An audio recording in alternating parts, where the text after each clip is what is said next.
des contes pour enfants. Et ça, c'est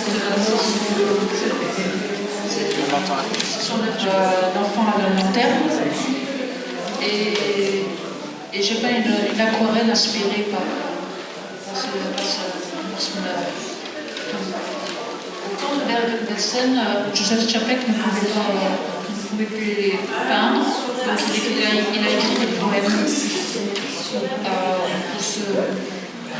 pour retrouver la liberté intérieure. Donc c'est ce qui, dans le thème de ce salon. Donc voici ma traduction. Chanson. J'ai vu trop de mal. Ma triste vie est un gouffre de malheur.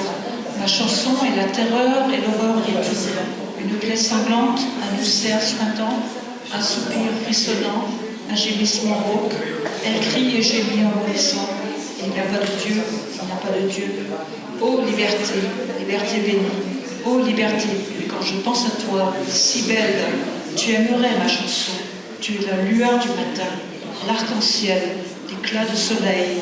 Tu entends les acclamations, les cloches qui sonnent glorieusement, et voici les bannières fièrement déployées. Ô gloire, ô victoire.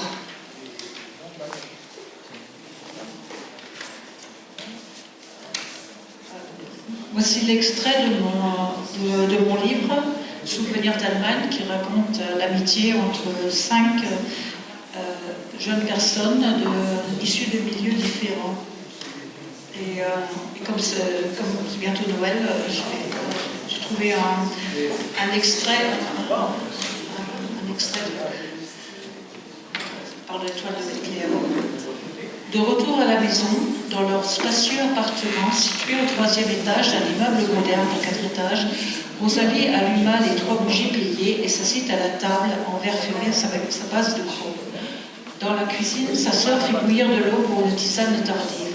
Le père alluma les lumières dans les vitrines d'angle de l'unité de rangement. Ces 2 lampadaires improvisés donnaient à la pièce une ambiance chaleureuse. Alexander Arnold prit un volume de l'encyclopédie Brockhaus de l'une des étagères de l'unité murale, alors que le père et les 2 filles buvaient leur tisane et discutèrent de leur impression de voyage. Quelques jours plus tard, alors que le père était assis dans son fauteuil design, les 2 sœurs blotties sur le canapé regardaient avidement un reportage télévisé sur Giotto, la mission spatiale qui visait à explorer la comète Halley. L'agence spatiale européenne utilisait ce nom parce que le célèbre peintre italien de la Renaissance, Giotto, avait représenté la comète dans son tableau L'Adoration des Mages, peint en 1303. L'étoile de Bethléem aurait-elle vraiment pu être la comète elle-même? Le père répondit que cela dépendait si la nativité était un événement réel ou non, et si elle coïncidait avec l'apparition de la comète de Halley dans le ciel au cours de cet événement.